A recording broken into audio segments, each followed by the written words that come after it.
Hi, this is Vladimir Štimac from Anadolu Efes. You're listening Sweet 16, best podcast out there.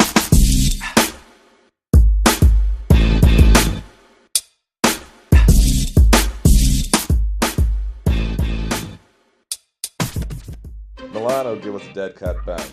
Real give us a glimpse to their future. And Maccabi and Baskonia are going to fight forever. It's all ahead of us in Sweet 16. Tune in. Hello and welcome to Sweet 16, an open look on EuroLeague basketball with me, Moshe from Team Scout, and as always, my great friends and co-host, both Emmett Ryan from Ball in Europe, Aris Barkas from Eurohoops.net. Guys, great weekend from, full of EuroLeague action once more.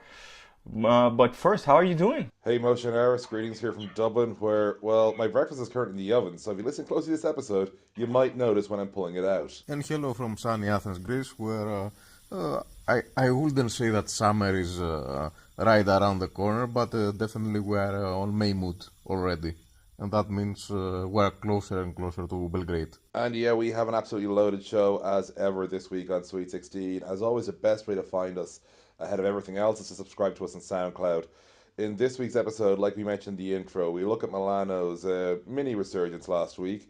Real gave us a look at the post-Doncic era, and of course, a few questions around what's ahead for Panathinaikos, as well as Zalgiris, Khimki, and that ongoing battle for the last playoff spot. Then in the Scouts Notebook, we look at DeAndre Kane and Fabien Kozur, and as always, we will look at the games of the week. But first, as ever, it is the most accurately named segment in all of broadcasting. It's time for the 4-minute warning. 4 minutes to get through all the action that just happened in EuroLeague. It's the 4-minute warning. And sometimes I love to just read the schedule off in order to describe a segment. And I think for the first segment this week, Moshe, it's really, you nailed it perfectly in your description. Milano, what have you done? Well, I'll start off on this one, Moshe, before I flip it over to yourself, dude. They went to Khimki, who, we knew Khimki were like somewhat, riding a little bit of a sort of expecting a defeat type wave, but this wasn't the one we expected them to eventually drop. Like at home to Milano is one of those games you assume a team is going to win, and instead it was, a brilliant first quarter and a brilliant fourth quarter were essentially what Milano needed to win this, and they did. Like Khimki looked to have fixed the issues by the end of the third. They had clawed all of Milano's halftime lead back, gone slightly ahead. Then Milano said, "Nah, psych, we're just going to go out and beat the holy heck out of you." Andrew Gaudelok with just a monster night from the field, 26 points. 7 of 10. Sorry, 9 of 17 shooting, including 2 threes. Or 9 of 15 shooting, including 2 threes. 5 boards, 2 assists, and then of course another 15 points lobbed in by Mindaugas Kuzminkas. Curtis Jarrell's quite efficient night of shooting on his part. He got 14 points on just 4 of 5 shooting. So yeah, the big guys stepping up basically for Milano, and that proved enough. But Moshe, I suppose, it reminds us that Khimki aren't exactly, they have a lot of talent, but they can't be entirely trusted. Well, no, they cannot. But, one of the things that stood the most in this great game was that right now, the reason we called it "What Have You Done Now" was, the situation as is was complicated, from the get-go for the teams who are located at number 6, 7, 8, and 9. So the situation at hand right now is, it's gotten even more complicated. And if we're, it's not particularly summer, as Aris mentioned just a few moments ago, the days are hot, the nights are cold, but at least right now we're going to have some great weeks of teams staying head to head, neck to neck, and it's going to keep us warm at nights at least. And having said that, we do have to realize that Robinson is still not the Robinson that everyone was expecting to see. Obviously, it's because of his injury. It's gonna take him at least one more week or even 2 for him, I'm assuming, to feel and get more comfortable. The question that remains is, right now they're headed to Tel Aviv. They're going to play against Maccabi in pretty much, I think this game is going to be for the entire season, because on paper, mathematically speaking, we can even say that Panathinaikos, even though it's highly unlikely, they can end up finishing number 8. They can even finish outside the playoff race, but the same goes for Khimki.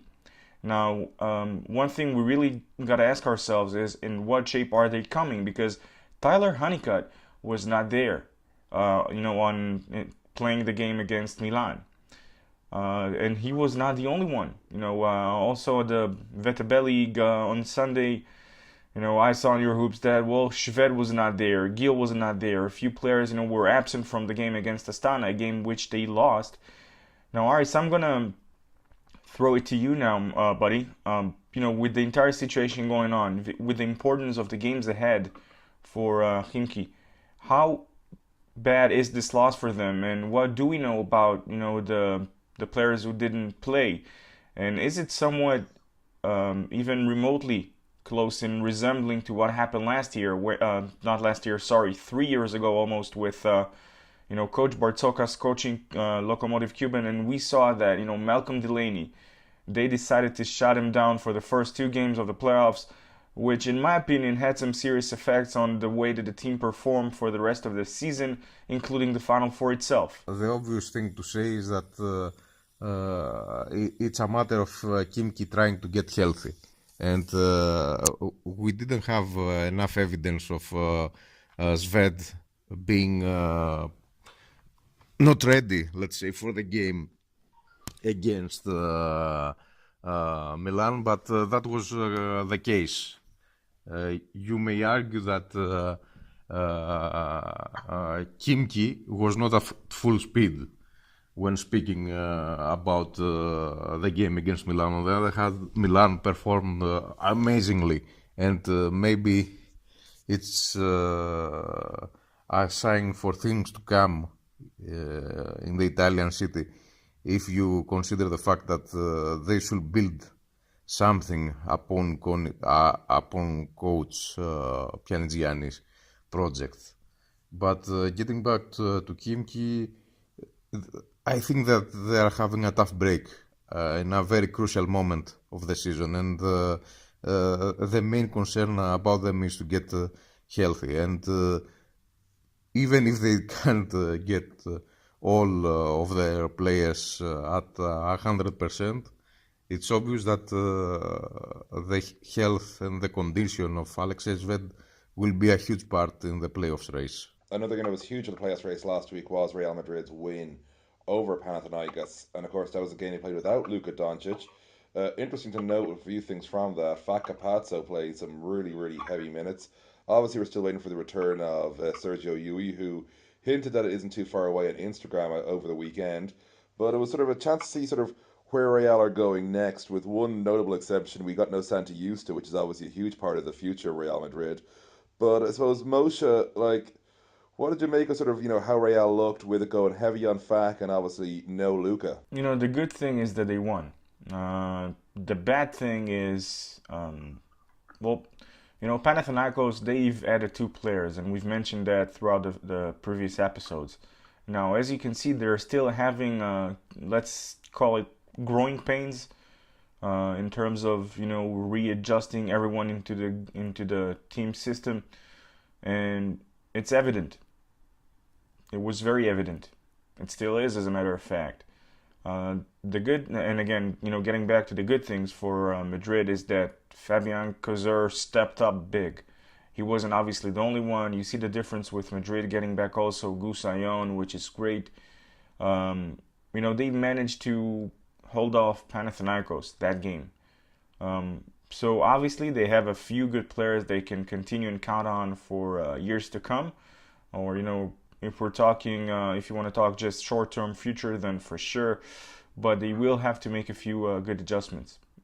We saw them beat Panathinaikos only to get smoked by Barcelona at the Liga ACB, 2 days after. So, you can say that Barcelona has a lot more to play for in the ACB than, in the EuroLeague in terms of potential accomplishments, because mathematically speaking, they're still in the race, if I'm not mistaken. But still in the Liga ACB, it's also looking to for next year, for the next year of the club itself. So again, they are showing some signs that they can do some things in the post-Doncic era. But the question that would be that still remains is it all depends, I think, on Sergio Yui, on how is he going to come back, what shape is he going to be, the same old Sergio Yui that we were used to see, that whenever Sergio goes PS mode, then that he's pretty much unstoppable. But again, they showed some good signs, but it all depends, I think, with Yui and the way that the team is going to get him back, and again the shape he's going to be in. Because if not, they might have a few good issues on their hands. So Aris, like obviously, you look at the performances of Campazzo, Tavares, and a few other guys there. We'll talk about Cazorla later. Are you happy enough with where Real are sort of going without Luka for the next week or two?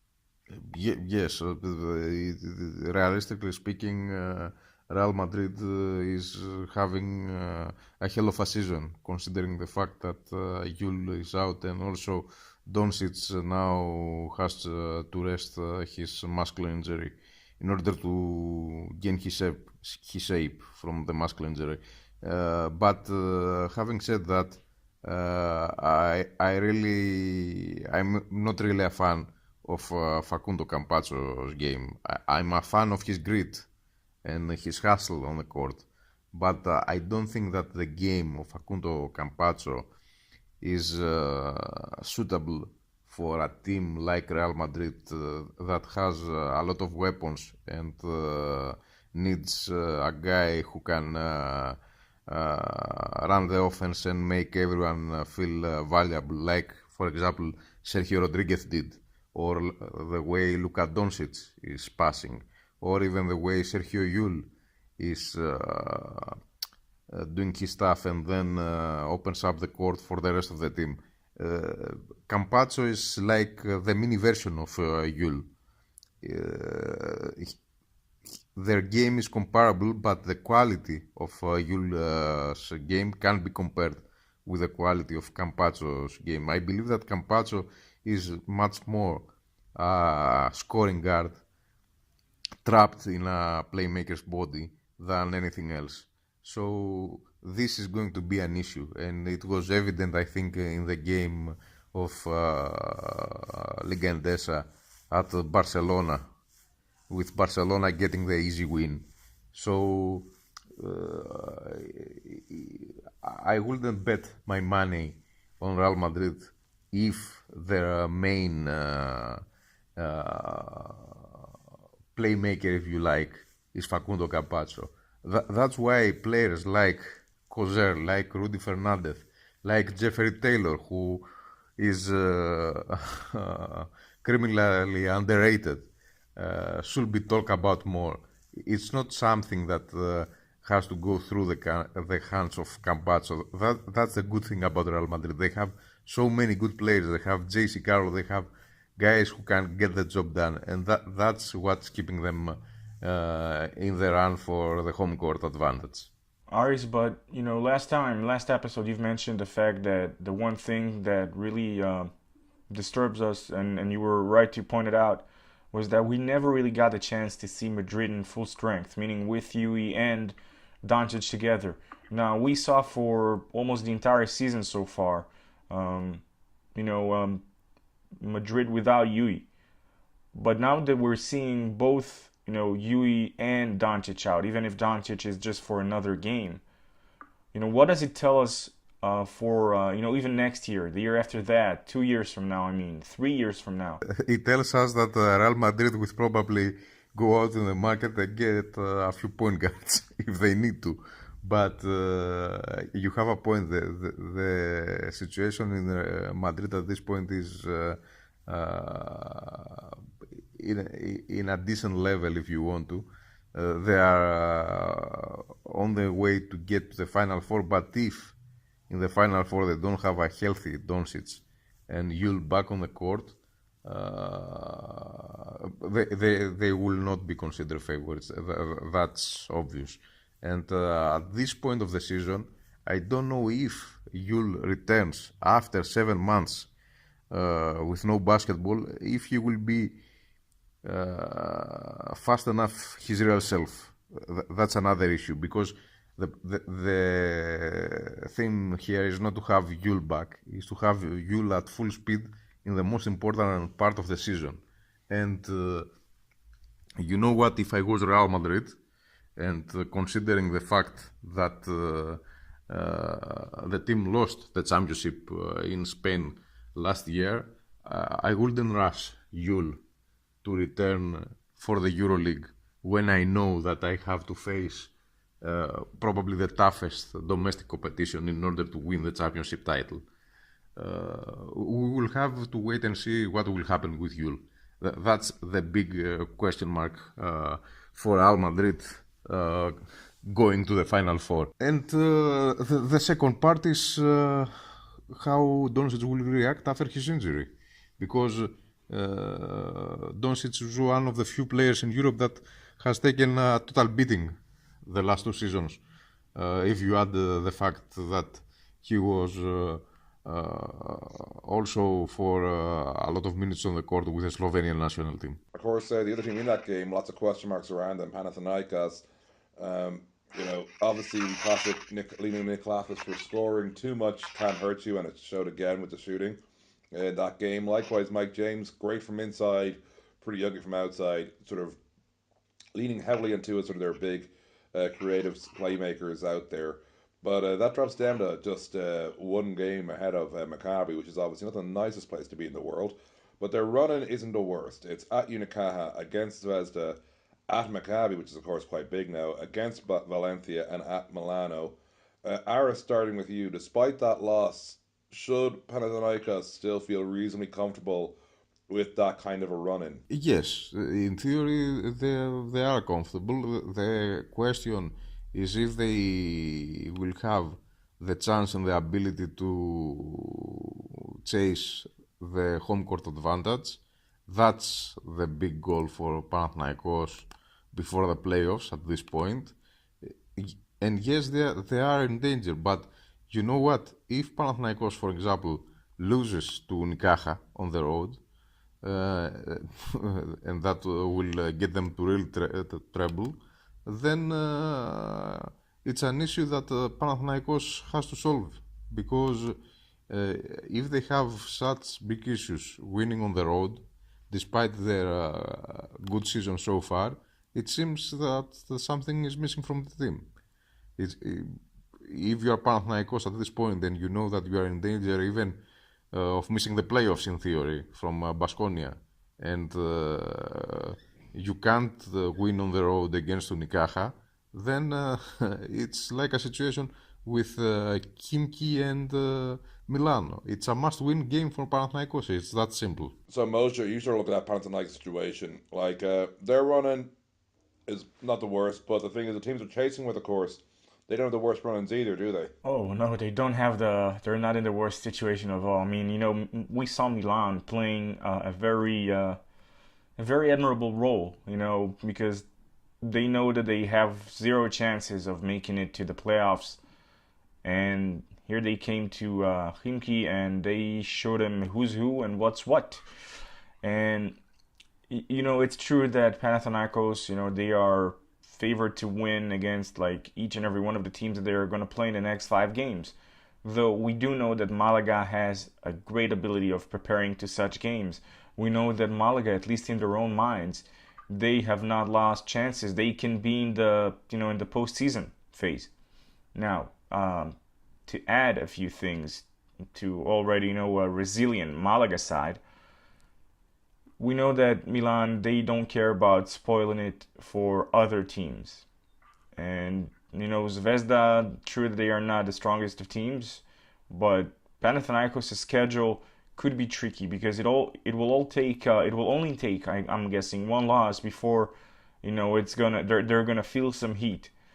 Now, I think that maybe Panathinaikos' main issue is maybe the backcourt.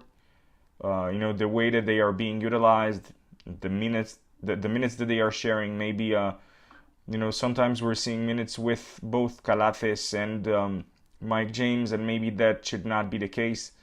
Maybe when things are a bit fluid, then James should play whenever you have to play the half-court sets and attack with the highest efficiency with the pick and roll and find some the best passing angles. That's when you need Nikolathis, but you cannot put them together. For example, that's just me thinking outside the box. But they have to sort out a few things. On paper, I think that maybe bringing Borussis back would have been better. And well, if they could have brought these two guys before, the time they did bring them, when I'm talking bring them, I'm obviously referring to bringing Mike James back and signing Adrian Payne.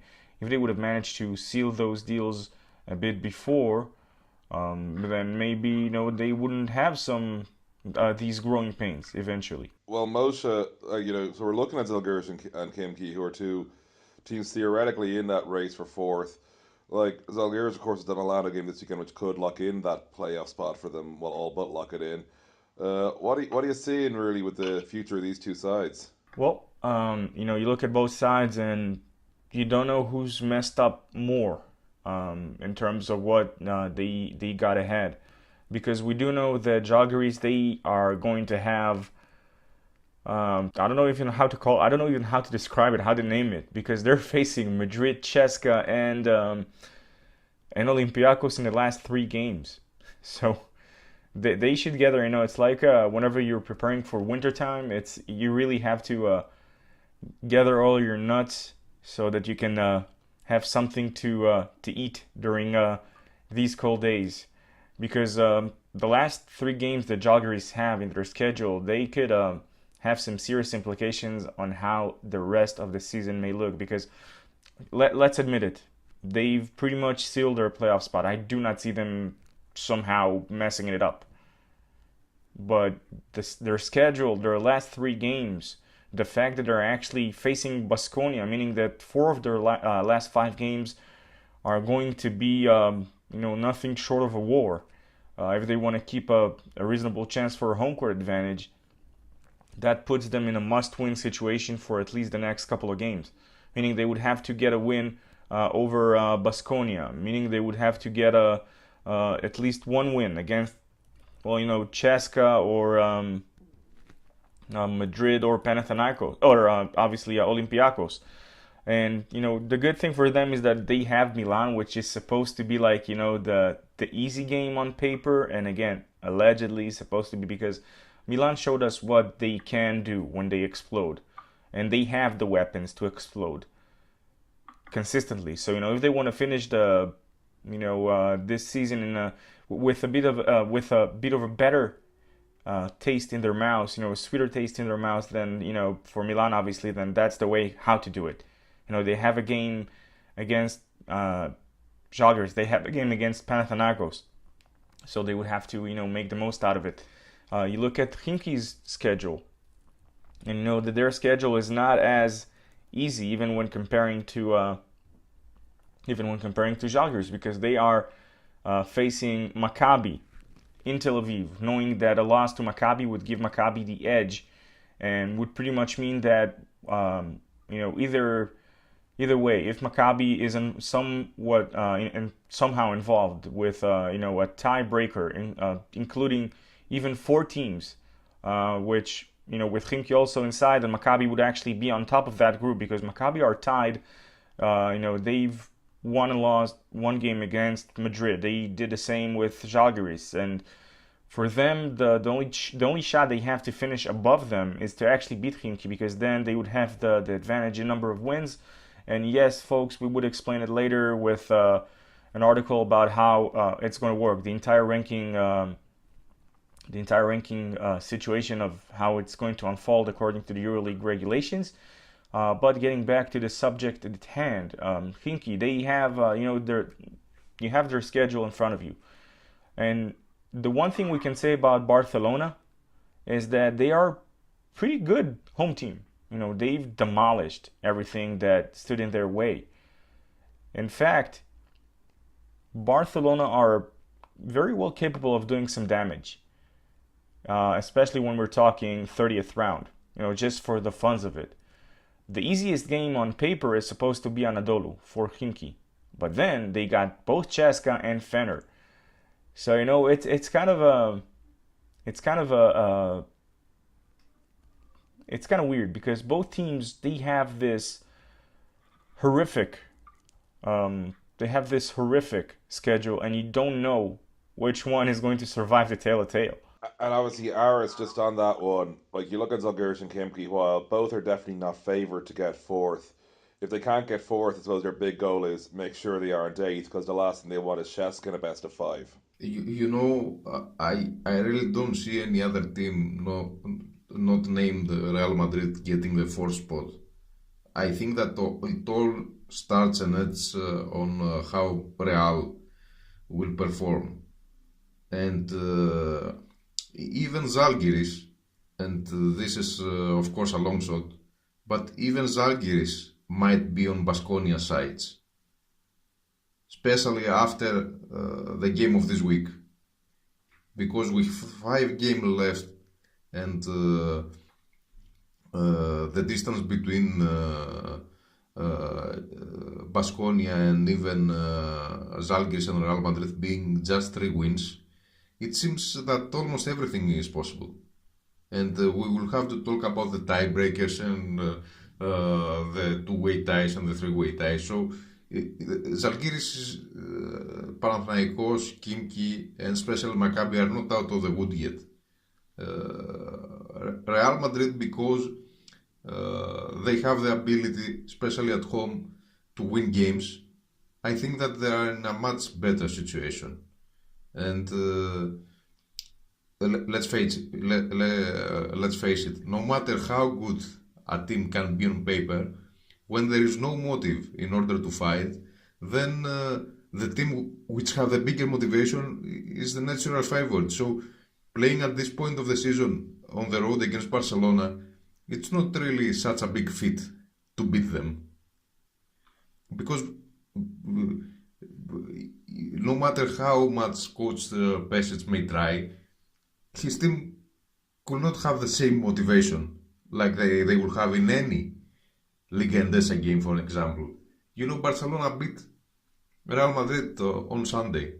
I don't believe that they will have the same game on the road against Olympiacos, for example, this week.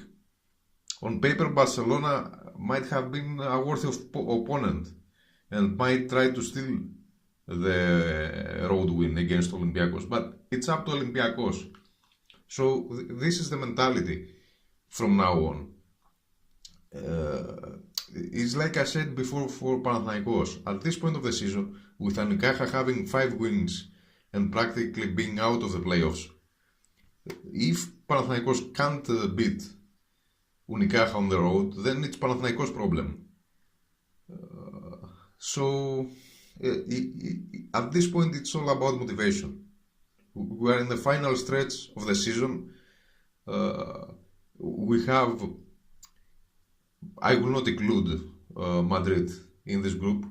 So we have 5 teams fighting for 4 positions, and it remains to be seen which one will be the team that ultimately will be left out. In theory, Baskonia has the easiest schedule, but the fact that they are still 1 win behind, and if they lose to Zalgiris, they might end up having a 2 wins disadvantage if Maccabi beats Khimki, makes things more than complicated for them. I wouldn't sweat at this point about predicting that Baskonia can turn things around. This is going to be a very crucial week. After this week, we can talk exactly about how things may unfold, because a win of Baskonia against Zalgiris may end up giving them a tie with Maccabi. So things will be more than interesting. Aris, it's interesting if Baskonia would manage to beat Žalgiris and stay tied with Maccabi if Maccabi loses this week. But the more interesting part is that, Baskonia, they have the advantage over Khimki. They lost only by 1 point, but they won by 10. The game held in Spain. Yes, but you know what? I'm not seeing if Baskonia managed to be in the mix of a tie during the last week that we will have a head-to-head tie, there will be at least a three-way or four-way tie. So things are going to get really complicated. Moshe, sort of on a last word in this segment, I really want to ask you. Maccabi, obviously, big win in the Israeli derby at the weekend against Jerusalem. Like, mentally, what are you seeing from them at the moment? Because obviously, when they had their stutter in domestic action a while back, so that's when we saw sort of, them let Baskonia and for a while Ian Caha reel them in.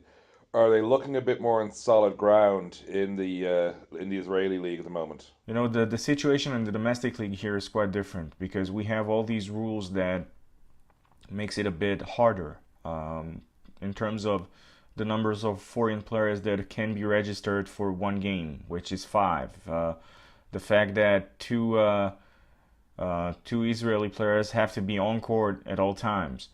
You know, so it's kind of different to see, like, what kind of Maccabi you're going to see domestically and what kind of Maccabi you're going to see in the EuroLeague, especially for the fact that, the roster registered to both competitions at times is very different.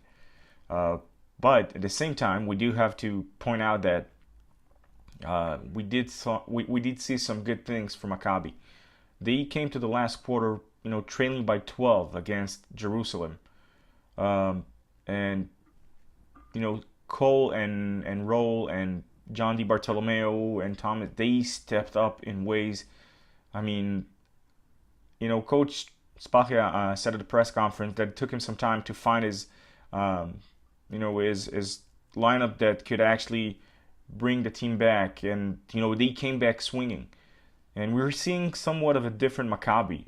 Even in the game against Ephes, we saw that Coach Spachia put Norris Cole on Sonny Weems after Sonny had a great, we opened the game on fire, and Cole did an amazing job on defense, and Maccabi are starting to to understand where they at, and it might have been just one of these flus that comes and goes rather easily. That might have been that classic crisis towards these phases of the season. It happens to a lot of teams. They manage to bounce back, especially domestically. They know how important the competition is ahead. They know the meaning of the game against Khimki. And guys, just one more sentence about you do remember Club 4 straight losses, right? Yep. So we have Panathinaikos losing to Olympiacos Madrid, and they had another one. Anyways, they are 3 in a row. So they're looking at that one, and that is quite a note to end it going into our next segment. And it is, of course, time for the Scouts Notebook. And we're looking at 2 guys this week, but we're starting, I think, with the more amusing stat line, because DeAndre Kane was a hungry man against Anadolu Efes. That's one way of putting it, because he couldn't do anything on the inside in terms of scoring, not a 6, but my word, he made up for that with everything else. 3 of 4 from deep, 9 rebounds, 7 of them on the offensive end, and 6 assists. Moshe, in 34 minutes is a weird night to have, so for someone who actually saw the game, what were you seeing from DeAndre that made you want to talk about him this week? The game against Anadolu Emet was rather interesting. The first half, Maccabi were hitting shots from deep. They actually ended that game with a season high of 15 3-pointers. Stats obviously kind of lined up the game against Jerusalem, but still, Maccabi hit a lot of 3-point shots against Ephes. The reason I'm pointing it out is they were struggling to score inside, so the 0 from 6, it wasn't something that had to do only with Kane. But Kane throughout the season has showed consistency. He's Maccabi's specialist when it comes down to trying to slow someone down or even stop them completely. And Kane and Cole together are perhaps Maccabi's best 2 defenders. Obviously alongside John Di Bartolomeo that keeps staying close to your neck. But getting back to Kane. He's capable of doing so many things. He has great size, and he's. I think that perhaps he's one of the nicest surprises that Maccabi had this year with him, because everyone knew what they're gonna get from Pierre Jackson in a way. They knew what Cole is capable of, and they knew what to expect from Bolden, Thomas, Deshaun Thomas, and obviously Michael Rowe. But Kane, they brought him as a defense specialist. And, everything, whenever you bring someone to that specific role and you're getting more than that, then, it's a win-win situation for all. I wouldn't be surprised, if he keeps doing as great down the road. His mentality is great. It's just, he's shown it this season, especially in the EuroLeague, that he's capable of doing a lot of things.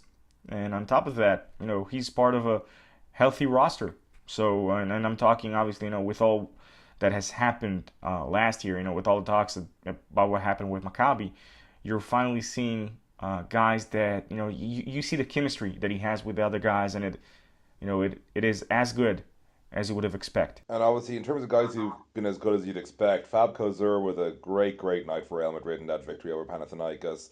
Like, the numbers are obviously eye-popping, and I suppose also he is sort of the star of Luka Doncic's Instagram stories as well. Like, Luka really does seem to, like, sort of love the sort of little partnership he's got with him on the floor.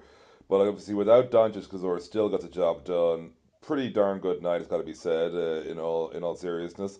Aris, what did you make of seeing like Fab against Panathinaikos? What stood out for you? Well, we always knew what Fabian Koser could do. We did it, we knew it when he was playing in Baskonia, we knew it when he was playing in Bamberg. And strangely enough, Panathinaikos was not prepared for him. They didn't even cut his preferred left side on the court. And when you give him that side and let him operate like this, it's very hard to stop him. So I really don't know what to say. It was a great game, a great night against a team that was having troubles once again, and that being the Achilles heel of Panathinaikos during the last few seasons, to win on the road. So I think it's a combination, but I'm not taking anything away from Fabian Koser, because with Doncic out, Madrid needed a hero, and he delivered. It's that simple. And he's a guy that never forces anything. And that makes him a real asset. He's always playing for the team, he's always playing for the win, and he will never do something that's not needed. I think that's why Real Madrid decided to add him. Because if you look at the roster and you take into consideration the fact that there is also Rudy Fernandez, there is also probably a healthy Sergio Yul, there is Luka Doncic. Koser is going to be something like the fourth or fifth option of the team, and that's a good scenario, because there is also JC Carroll. There are just too many players, but Real has the ability to add so much quality in the roster that in a time of need they can use it, and he made a difference in a very crucial game. If Real Madrid had lost this game, then we will have a very different conversation about what missing Doncic means and what the team can achieve without Luka Doncic. And that leads us on nicely to our final segment, the games of the week. And it's an unusual spread of how and where they're placed this week, because indeed the first game is happening the day we're recording. That's Milano hosting Real Madrid. But to bring you through the others, it's then also a 5-2 split as a result between Thursday and Friday. Your Thursday games are Zvezda and Valencia, Olympiacos against Barcelona, Bamberg, Efes, Maccabi, Khimki, and Baskonia Zalgiris. And despite what really does read like a bit of a loaded Thursday, we have a decent enough Friday. It's Fenerbahce against Ceska, and then Unicaja against Panathinaikos. And we're going to go with the honor system tonight, folks. We're going to assume you all believe we're making these picks as we're saying them in the morning. I literally did my breakfast during the show, so it's before the Milano Real game. So we will make all our picks, and in terms of our games to watch, the game to watch today, shockingly enough, even though it probably is already on over by the time you're at least listen to this, is indeed Milano versus Real, because there's no other game to watch today. The games I'm picking to watch on Thursday and Friday. Thursday, I'm going with Maccabi and Khimki. It's probably the bigger one in terms of the two massive playoff games that are happening then. But it's like marginally sort of, I'm giving it a sliver basically. And the other one, of course, for Friday, even though it's a battle of the big two and it has less powerful implications than the other one, I just want to see Fenerbahce and Shaska go at it, so I'm going with that. But of course, the time of that game with the Unicaja PAO one means you can watch both quite safely. In terms of my picks, I'm going to go with Real for that road win. And then I'm going with Valencia also for the road win. I know, a bit of a surprise there. Then Olympiacos, Bamberg, Maccabi, Baskonia, Fenerbahce, and Unicaja. I'm going 6 straight home wins, including a couple of big losses for teams in playoff contention. Moshe, over to you. Thank you, Emmett. I just got to point out that I'm not that comfortable of picking home games, especially after what happened last week, with half of the games going to the away teams. Now, having said that, finally realizing that Madrid will be playing Tuesday, meaning today, meaning the day that we are recording the show, this might explain what happened in Liga Endesa. Kind of put some sense into it. Especially for Madrid being, leading the standings in their domestic competition, and they are probably looking to secure their home court advantage in the EuroLeague. So, having said that, the games that I will pick, I'm actually struggling somewhere between Baskonia, Žalgiris, and Maccabi Khimki on Thursday, and on Friday, I'm still not so sure whether I'm going with, Fener Česka. Why? Because it's that much more prestige. With Maccabi Khimki, this would be perhaps the game to watch. This is the game I'm going to watch. And after Michael Roll's great performance in the last couple of games, and by last couple of games, I am talking about both Jerusalem and Anadolu Efes. I would say pay attention to him. Now, back to my picks. I'm going with Madrid, Valencia, Olympiacos, Bamberg, Maccabi, Žalgiris, Fener, and you know what? That makes things interesting. Malaga. And Aris, over to you for your picks. Well, it's a tough week, and let's do what we usually do. Let's take into account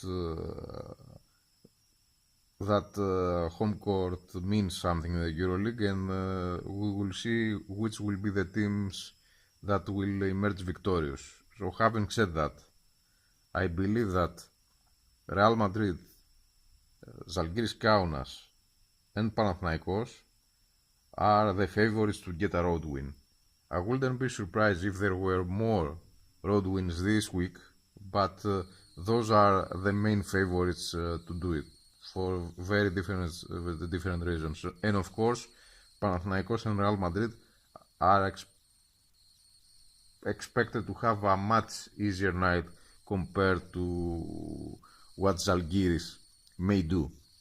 And I'm telling that because there is a clear difference, a gap in motivation between the home teams and the road teams in those two games. It's not the same story against in the games between Maccabi and Khimki and between Baskonia and Žalgiris. So it will be very interesting to see how things will end up. And that brings us pretty much to the end of the show this week. As always, as you said at the top of the show, the best way to get hold of Sweet 16 before any other place is to subscribe to us on SoundCloud. As far as finding me outside of this show, well, I will be at the Irish final this weekend. It's the league decider or one-off playoff to decide the championship. But more importantly, you can find me ballineurope.com at BIE_basketball and our YouTube channel, youtube.com/ballineurope.